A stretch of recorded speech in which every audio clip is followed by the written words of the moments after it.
Happy weekend mula sa DOST Pag-asa. Ito po ang ating weather update ngayong Sabado, July 12, 2025. Nananatiling nasa labas ng Philippine Area of Responsibility yung binabantayan nating tropical storm. Sa kasalukuyan, ito ay nasa 2,055 kilometers east-northeast ng extreme northern Luzon.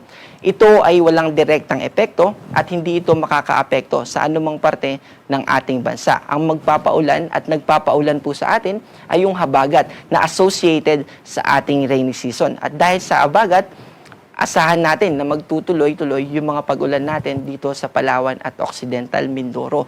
At magiging maulap, ibig sabihin, mataas yung tsansa ng mga pag-ulan natin dito sa Zambales, sa Bataan, sa Cavite, sa Batangas, ganoon din sa Oriental Mindoro, sa Romblon, sa Marinduque, sa Masbate, sa Sorsogon, at dito rin sa buong Visayas. Ganoon din dito sa Zamboanga Peninsula, sa Northern Mindanao, sa Barm at sa Caraga region.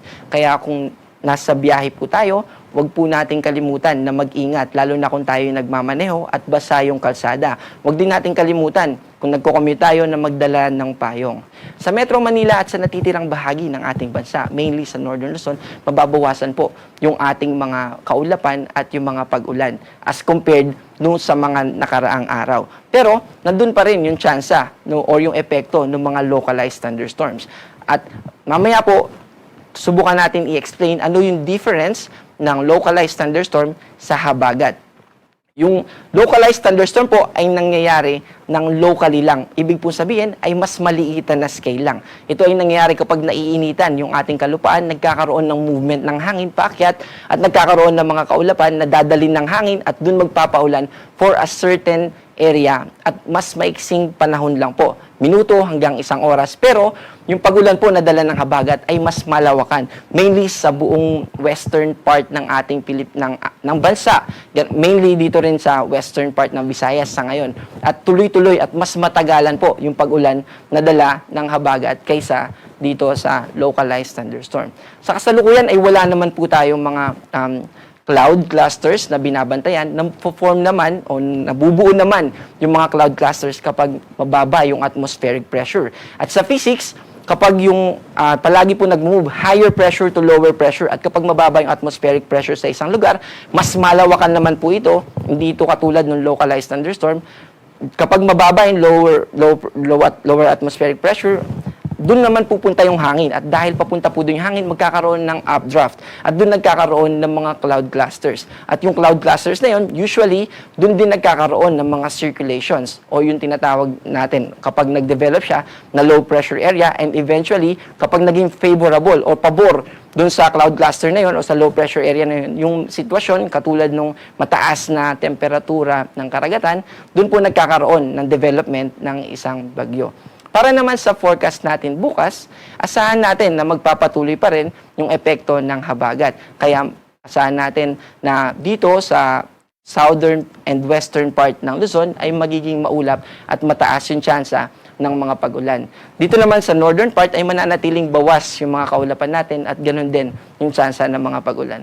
Ang agwat ng temperatura sa Metro Manila ay 25 to 32, sa Baguio naman ay 17 to 23 at sa Legazpi ay 25 to 32. Sa Palawan, sa Visayas at sa Mindanao, asahan natin na magpo-progress o magpapatuloy yung epekto ng habagat. Pero ang good news po ay mas mababawasan yung inaasahan natin ng mga pag-ulan as compared nung mga nakaraang araw. Pero pwede natin itong gamitin na chance or opportunity para halimbawa na may butas sa ating mga bubong, pwede na po natin itong tapalan or kapag yung mga katabi natin na drainage or mga kanal ay barado, pwede po natin gamitin yung opportunity na bawas yung mga pag-ulan na linisin natin yung mga lugar na ito. Ang agwat po ng temperatura dito sa Cebu ay 25 to 31, sa Puerto Princesa naman ay 24 to 32, sa Zamboanga ay 25 to 32 at sa Davao ay 25 to 32. Wala po tayong nakataas na gale warning sa kabila ng epekto ng habagat. Mabababa po yung alon natin as compared or para mag-issue tayo ng gale warning. Pero pinag-iingat pa rin natin yung kababayan natin na mangingisda kapag maliit yung sasakyang pandagat dahil maaari pa rin umabot ng 2.1 meter yung ating mga pag-alon. Sa natitirang bahagi naman ng ating bansa ay malaya po silang na makakapangisda at ganun din yung paglalayag ng ating mga seafarers. Para sa ating 3-day weather outlook o yung inaasahan nating panahon sa susunod na 3 araw simula Monday hanggang Wednesday sa mga piling syudad sa ating bansa. Pwede po natin gamitin na reference itong mga lugar na ito para kung nakatira tayo dito, malapit dito sa mga lugar na binanggit natin, ay pwede natin itong pagbasihan.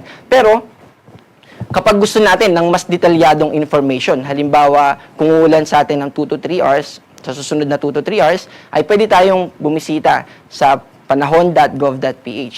So dito sa Metro Manila, asahan natin na mananatiling maulap yung ating kalangitan next week. Pero nakikita natin na mas mababawasan yung mga pag-ulan na ating ma-experience. Sa Baguio City naman, patuloy na magiging maaliwalas yung ating kalangitan at nandun pa rin yung tsansa ng mga localized thunderstorm. Dito naman sa Legazpi, sa Monday ay magiging maulap, mataas yung tsansa ng mga pag-ulan, pero mababawasan ito sa Tuesday and Wednesday. Dito sa Metro Cebu, Iloilo City at sa Tacloban City, magpapatuloy na magiging maulap yung ating kalangitan. Kaya yung mga pag-ulan dyan ay mataas pa rin ang posibilidad at chances ng mga pag-ulan.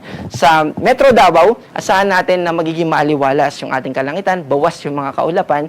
Ganun din dito sa Cagayan de Oro, except sa Monday. At sa Zamboanga, dahil nakapwesto siya sa western part ng Visayas, siya yung unang makaapektuhan ng southwest monsoon or habagat. Kaya asahan natin na magpapatuloy na magiging maulap dito sa Zamboanga City. At dahil or kapag alam po natin na yung lugar natin ay inuulan na ng ilang araw, asahan natin na may posibilidad ng mga localized na mga pagbaha o yung tinatawag natin na flash floods. At yung landslide ay posible din.